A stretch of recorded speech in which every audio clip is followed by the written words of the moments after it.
Hello दोस्तों, स्वागत है आज के इस न्यू वीडियो में। आज के इस न्यू वीडियो में हम लोग जानेंगे रामायण का परिचय। तो बढ़ते हैं अपनी क्लास की तरफ। रामायण का सामान्य परिचय, यानी कि रामायण को जो है आदि काव्य, आर्ष काव्य, विकासशील काव्य तथा रत रस काव्य के नाम से भी जाना जाता है।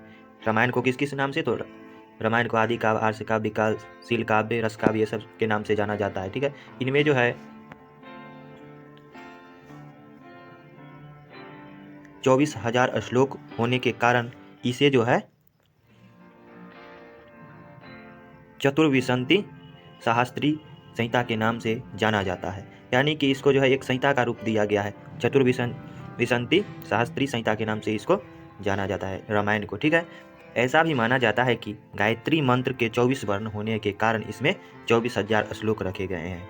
इसके 1,000 श्लोक के बाद गायत्री मंत्र के नवीन वर्ण से ही श्लोक की रचना की जाती है। यानी कि रामायण का 1,000 श्लोक होने के बाद फिर से जो है गायत्री मंत्र का जो है नवीन वर्ण से ही नवीन श्लोक की, यानी कि 1,000 के बाद गायत्री मंत्र के नवीन वर्ण श्लोक से नवीन श्लोक की रचना की जाती है इसमें। ठीक है, रामायण में 1,000 श्लोक के बाद गायत्री मंत्र के नवीन वर्ण से ही नवीन श्लोक की रचना की जाती है। इसकी भाषा शैली, भाव तथा काव्य तत्व के कारण इसे सर्वोच्च ग्रंथ माना जाता है। ठीक है, इसकी भाषा शैली, भाव शैली तथा काव्य तत्व के कारण जो है इसको सर्वोच्च ग्रंथ माना जाता है। इसमें 24,000 श्लोक हैं। आदि काव्य, आर्ष काव्य, विकासशील काव्य, सिद्धार्थ रस काव्य के नाम से भी जाना जाता है। ठीक है, अब ये जो देखिए श्लोक है, रामायण का बाल कांड का श्लोक है। यातव अस्थास्यन्ति गिरय सरितश्च महीतले तावद रामायण कथा लोकेषु प्रचरिष्यति। यानी कि यावत अस्थास्यन्ति गिरय सरितश्च महीतले, है ना, यावत रामायण कथा लोकेषु प्रचरिष्यति। यानी कि इसका कहने का मतलब हुआ, जब तक जो है पृथ्वी, यानी कि जब तक पृथ्वी गिरया मतलब हिमालय पर्वत रहेगा, पृथ्वी की सतह पर पर्वत और नदियाँ, यानी कि सरस्वती, सरित है ना, सरित सच, यानी कि जब तक नदी पर्वत रहेगा, ठीक है, तब तक रामायण की कथा का जो है प्रचार होते रहेगा, यानी कि प्रचरिष्यति, प्रचार होते रहेगा। ठीक है, अब देखिए इसके जो है रचनाकार महर्षि वाल्मीकि जी हैं। इसके रामायण के रचनाकार जो है महर्षि वाल्मीकि जी को माना जाता है। इनको रत्नाकर के नाम से भी जाना जाता है। वाल्मीकि जी को जो है रत्नाकर के नाम से भी जाना जाता है। प्रचेता की संतान होने के कारण इन्हें प्रचेतस के भी मतलब प्रचेतस भी कहा जाता है। प्रचेतस के भी नाम से जाने जाते हैं। ये किसके संतान हुए महर्षि वाल्मीकि? तो प्रचेता के। ठीक है, इन्हें कवियों का गुरु कहा जाता है।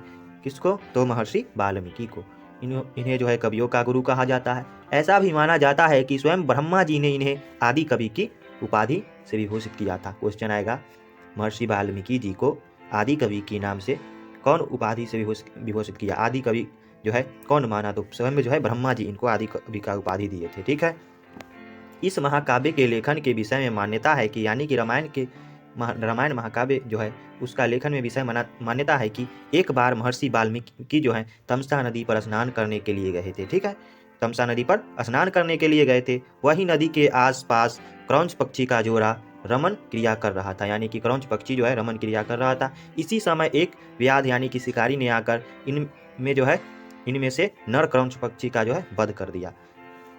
और ये सब जो है महर्षि वाल्मीकि देख रहे थे और वध करने के बाद अपने साथी को मृत देखकर जो है क्रौंच करुण क्रंद करने लगे। यानी कि नर क्रौंच का जो है, नर क्रौंच पक्षी का जो वध हो गया, उसको देखकर जो है कौन? तो क्रंच जो है, स्त्री क्रंच जो है क्रंद यानी कि रोने लगी और विलास करने लगी। ठीक है, क्रौंच का करुण क्रंद जो है देखकर महर्षि वाल्मीकि के हृदय में करुणा उत्पन्न हो गई। ठीक है, करुणा उत्पन्न होने के कारण उनके मुख से छंदोमयी वाणी में एक श्लोक स्वतः ही निकल पड़ा, खुद ही निकल पड़ा। किसके कारण? तो उनके अंदर हृदय में जो है ये सब देखकर जो है करुणा उत्पन्न हो गई। ठीक है, उनके कारण उनके मुंह से जो है एक श्लोक स्वतः ही निकल पड़ा, जो इस प्रकार है। देखिए रामायण का श्लोक है ये पहला।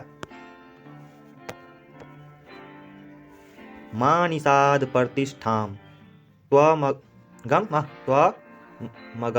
शाश्वती समा यत क्रंच मिथुनादेकं बधि काम मोहितम, यानी कि मां निषाद प्रतिष्ठाम त्वमगम शाश्वती समा यत क्रौंच मिथुनादेकम मतलब अवधि काम मोहितम, यानी कि जो है देखिए ये कहना चाह रहे हैं, ये श्लोक के अनुसार से बोले लौकिक संस्कृत, ये जो श्लोक है लौकिक संस्कृत का जो है प्रथम श्लोक माना जाता है, यानी कि लौकिक संस्कृत का ये पूरा प्रथम श्लोक है। ठीक है, इसका जो है भाव कोई क्वेश्चन आएगा लौकिक संस्कृत का जो है प्रथम श्लोक कौन है, क्या है, तो यही श्लोक आएगा। ठीक है, मां निषाद प्रतिष्ठाम त्वगम मगम शाश्वती रमा यत क्रौंच मिथुनादे कम अवधि काम मोहितम, यानी कि इसका भाव यह है कि हे व्याध, यानी कि हे शिकारी, तुमने प्रेम के वशीभूत क्रौंच के जोड़े में से एक का वध कर दिया, अतः तुम कभी भी प्रतिष्ठा प्राप्त नहीं करोगे, यानी कि वो जो है श्राप दे दिए। महर्षि जी की ऐसी करुणामयी वाणी सुनकर वह स्वयं जो है ब्रह्मा जी प्रकट हुए तथा उन्होंने महर्षि वाल्मीकि जी को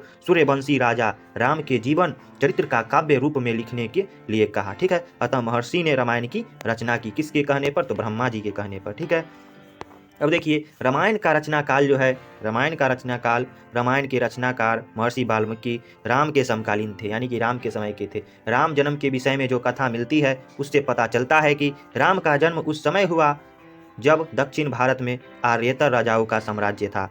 यह घटना वैदिक काल के बाद मानी जाती है, यानी कि लौकिक काल वैदिक काल यानी वैदिक काल के बाद मानी जाती है। रामायण के रचना काल को स्पष्ट करते हुए कठिनाइयों का सामना, यानी कि इसका कोई जो है निश्चित समय नहीं मिलता है। ठीक है, कठिनाइयों का सामना करना पड़ता है। वे कठिनाई इस प्रकार, यानी कि कौन जो है क्या बोले हैं रामायण के बारे में वो देख लेते हैं। यानी कि रामायण में रचनाकाल का कोई निर्देशक नहीं दिया गया है। विद्वानों में राम की ऐतिहासिक पर संदेह बना हुआ है अभी भी। ठीक है, आंतरिक तथा बाह्य प्रमाणों का अभाव है, यानी कि प्रमाणों का भी अभाव है अभी। अब देखिए यह सत्य है कि रामायण वैदिक काल के बाद हुआ था। ठीक है, परंतु वैदिक काल का समय भी निश्चित नहीं हो सकता है कि कब हुआ था। ठीक है, उसमें भी विद्वानों में मतभेद है अभी भी। ये जो है पाश्चात्य एवं भारतीय विद्वानों ने इस रामायण के रचनाकाल के विषय में अपने अपने मत प्रस्तुत किए हैं। इन विद्वानों के अनुसार रामायण की समय सीमा इस प्रकार है, यानी कि रामायण की समय सीमा जो है सब अपने हिसाब से माने हैं। तो वरदाचार्य जो है महर्षि वाल्मीकि राम के समकालीन थे। ठीक है, राम त्रेतायुग में हुए थे। त्रेतायुग का समय ईसा से भी 8,67,100 वर्ष पूर्व समाप्त हुआ है, यानी कि ये कौन बता रहे हैं, तो वरदाचार्य। ठीक है, और गौरेशियस जो है अपने बुक में जो माना है, अब गौरेशियो जो है अपने रामायण का रचनाकाल 1200 ईस्वी पूर्व माना है, और स्लेगल जो है 1100 ईस्वी पूर्व, जिसमें जर्मन ओरिएंटल जर्मन का बुक जो है इसमें भाग 3 पृष्ठ संख्या जो है 300 कितना है 79 में बताए हैं। याकोबी जो है 800 ईस्वी पूर्व से लेकर 500 ईस्वी पूर्व तक माने हैं। ये जो है 10 रामायण में मिलता है, पृष्ठ संख्या 101 से आगे मिलता है। ठीक है, वाल्मीकि बुल के जो है ये 100 ईस्वी पूर्व माने हैं। रामायण कथा जो है 1950 और पृष्ठ संख्या जो है 101 से आगे इनका जो बुक में है। ठीक है, और मैकडॉलन जो है 500 ईस्वी पूर्व, संशोधन 200 ईस्वी पूर्व में। ठीक है, हिस्ट्री ऑफ संस्कृत लिटरेचर में पृष्ठ संख्या 306 से 309 तक। ठीक है, काशी प्रसाद जायसवाल जो है 500 ईस्वी पूर्व से पूर्व, संशोधन 200 ईस्वी पूर्व। ठीक है, JVORS भाग 4 पृष्ठ संख्या जो है 262 में मिलेगा, ये लिखे हैं इसको। ठीक है, अब जयचंद्र विद्यालंकार जो है 500 ईस्वी पूर्व, संशोधन 200 ईस्वी पूर्व, ये भी माने जो भारतीय इतिहासकार की रूपरेखा पृष्ठ संख्या जो है 432 से 433 में मिलता है। ठीक है, ये तो जान लीजिए कौन जो है कब समय काल माने हैं। और विंटर मिथ्स जो है 300 ईस्वी पूर्व से 300 ईस्वी पूर्व माने हैं। हिस्ट्री ऑफ इंडियन लिटरेचर भाग 1 पृष्ठ संख्या 501।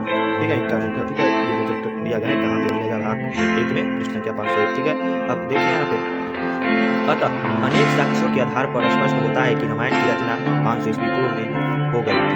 मगध देश के राजा अजातशत्रु तथा कौशल देश की राजधानी अयोध्या होने से भी स्पष्ट होता है कि रामायण की रचना जो है 500 ईस्वी पूर्व हो चुकी थी। जैन तथा बौद्ध ग्रंथों में अयोध्या को साकेत कहना तथा राम के पुत्र लव द्वारा अपनी राजधानी श्रावस्ती बनाने से भी स्पष्ट होता है, यानी कि अजातशत्रु और कौशल देश की राजधानी जो है अयोध्या होने से भी स्पष्ट होता है कि रामायण का जो रचना 500 ईस्वी पूर्व हो चुका था। उसके बाद बौद्ध ग्रंथों में जो है अयोध्या को जो है साकेत कहना, यानी कि साकेत के नाम से कहना तथा राम के पुत्र जो है लव कुश का राजधानी जो है वो लव कुश अपना राजधानी बदलकर अयोध्या से बदल के कहाँ कर दिए थे, तो श्रावस्ती बनाने से भी स्पष्ट होता है। यानी कि एक क्वेश्चन तो ये जान गए कि लव कुश जो है से अपना राजधानी जो है श्रावस्ती बसाए थे, ठीक है। बनाने से भी स्पष्ट होता है। रामायण की रचना बुद्ध से पूर्व हो चुकी थी, ठीक है। रामायण जो है, रामायण की शैली, रस, छंद, अलंकार आदि यह स्पष्ट है कि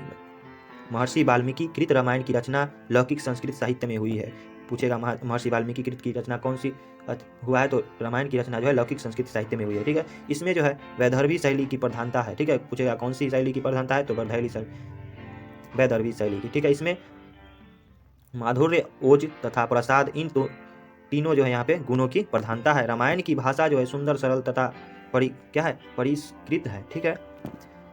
भाषा पर असाधारण अधिकार होने के कारण महर्षि रामायण में प्रसंगाकुल ही शब्दावली का चयन किए हैं, यानी कि रामायण में प्रसंगाकुल ही शब्दावली का चयन किया गया है। जैसे कि ये दिया गया है श्लोक यहाँ पे किष्किंधा कांड का जो है सर्ग 30 का जो है क्या है, रात्रि शशांकोदित सौम्य वक्त्रा तारा गणो मिलित चारु नेत्रा, है ना, ज्योतना सुख प्रावरणा विभाजिति नारी शुक्लासु संवृतांगी, ठीक है। तो एक किष्किंधा कांड का श्लोक है, ठीक है, सर्ग 30 का। रामायण में प्रायः जो है सभी रसों का प्रयोग हुआ है, परंतु इसमें करुण रस की प्रधानता मिलती है, यानी कि सबसे ज़्यादा रामायण में जो है करुण रस मिलता है। श्रृंगार रस के 2 रूपों का चित्रण देखने को मिलता है, इसमें देखने को मिलता है, ठीक है। श्रृंगार रस के 2 रूपों का चित्रण, इसमें सीता वियोग में वियोग श्रृंगार तथा युद्ध में जो है युद्ध के वर्णन में जो है वीर रस का सुंदर परिपाक, यानी कि युद्ध में जो है वीर रस का सुंदर परिपाक देखने को मिलता है। इन्हीं रस परिपाकों के कारण ही वाल्मीकि जी को रस विविध, यानी कि रस सिद्ध की कवि माना जाता है, यानी कि रस सिद्ध का कवि माना जाता है, ठीक है। छंद की दृष्टि से रामायण पर विचार किया जाए तो महर्षि वाल्मीकि का प्रिय छंद अनुष्टुप है, यानी कि अनुष्टुप है। रामायण में प्रमुख रूप से इसी छंद का प्रयोग हुआ है। सर्गों के अंत में जो है अपने उपजाति छंद का भी प्रयोग किया है, ठीक है। विद्वानों ने रामायण की रचना श्लोकों अर्थात केवल अनुष्टुप छंद में मानी है, ठीक है। पूछेगा क्वेश्चन आएगा रामायण की रचना किस छंद में माना गया है, तो अनुष्टुप छंद में, ठीक है। श्लोक का तात्पर्य है इसी छंद में, यानी कि छंद से यहाँ बोला गया है ना, अपने उपजाति छंद का भी प्रयोग किया, यानी कि यहाँ पे जो उपजाति छंद यानी कि श्लोक हो गया, छंद का यहाँ पे है प्रयोग, या श्लोक उपजाति श्लोक का भी प्रयोग किया, ठीक है। यानी कि श्लोक का तात्पर्य हो गया छंद। कवि ने रामायण में उपमा, रूपक, उत्प्रेक्षा, अर्थांतरण, न्यास आदि अलंकारों का प्रयोग किया है, ठीक है। बादलों के बीच चमकती हुई बिजली की तरह रावण द्वारा अपहृत सीता की उपमा इस प्रकार, यानी कि जो है बादलों के बीच चमकती हुई जो है रावण जो है के द्वारा जो है सीता को जो अपहरण किया गया था, वो उपमा इस प्रकार है लिखा गया श्लोक, ये रामायण का श्लोक है।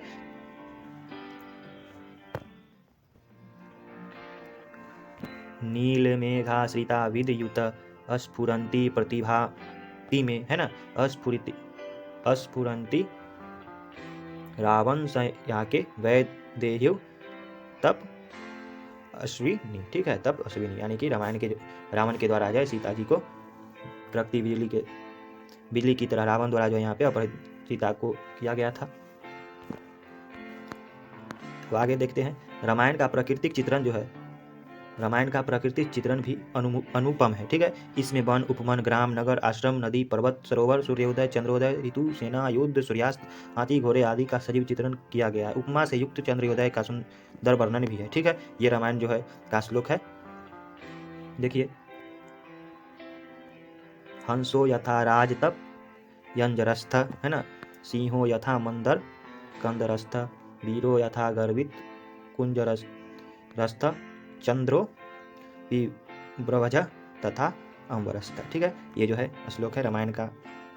आगे देखते हैं, ये रामायण का जो है 5 नंबर 5-4 का है। रामायण का सांस्कृतिक महत्व जो है, महर्षि वाल्मीकि कृत संपूर्ण रामायण 7 कांडों में, यानी कि रामायण को जो है 7 कांडों में विभक्त किया गया है।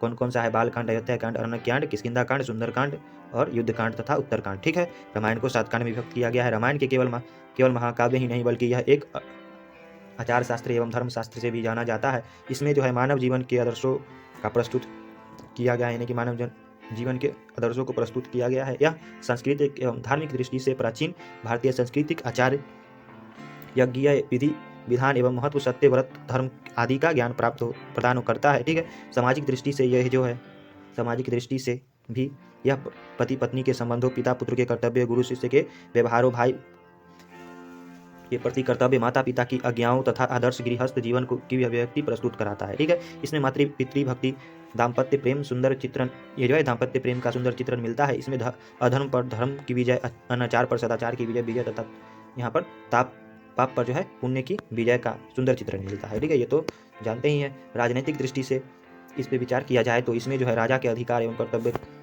कर्तव्य, राजा प्रजा के संबंध, शत्रु संहार के प्रयोग, सैन्य संचालन का यथार्थ वर्णन किया गया है। अतः रामायण में जो है सामाजिक, राजनीतिक, सांस्कृतिक, नैतिक, ठीक है, और ऐतिहासिक तथा दार्शनिक प्रसंगों का भी चित्रण मिलता है। यानी कि ये जो है जीवन चरित्र के बारे में रामायण से हम लोग सीख सकते हैं। अब देख लेते हैं रामायण में जो है कौन से जो है कांड में कितने सर्ग है, यानी कि एक बार देख लेते हैं। तो देखिए, आदि काव्य जो है वाल्मीकि ने रामायण की रचना की थी। ठीक है, रामायण को आदि का काव्य माना जाता है।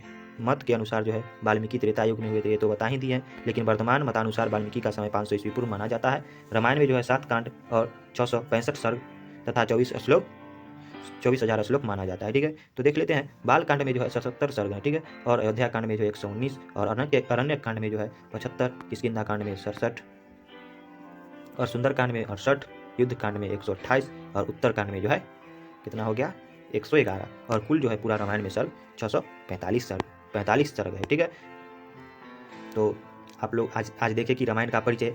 दोस्तों, ये जो है लंबा वीडियो होता है, तो लंबा वीडियो जो है ग्रेजुएशन में जो है लिखना भी पड़ता है ज़्यादा, तो इसलिए लंबा वीडियो लाना पड़ता है। ठीक है, तो आज हम लोग जाने रामायण का सामान्य परिचय, रामायण में जो है किसने लिखा था, रामायण का जो है रामायण से हम लोगों को क्या सीखने के लिए मिलता है। ठीक है, तो आज के लिए इतना ही दोस्तों। अगर वीडियो अच्छा लगता है तो अपने दोस्तों के साथ शेयर कीजिए और लाइक कीजिए दोस्तों, सब्सक्राइब कीजिए। ठीक है, तो आज के लिए इतना ही, मिलते हैं अगले वीडियो में। नमस्कार।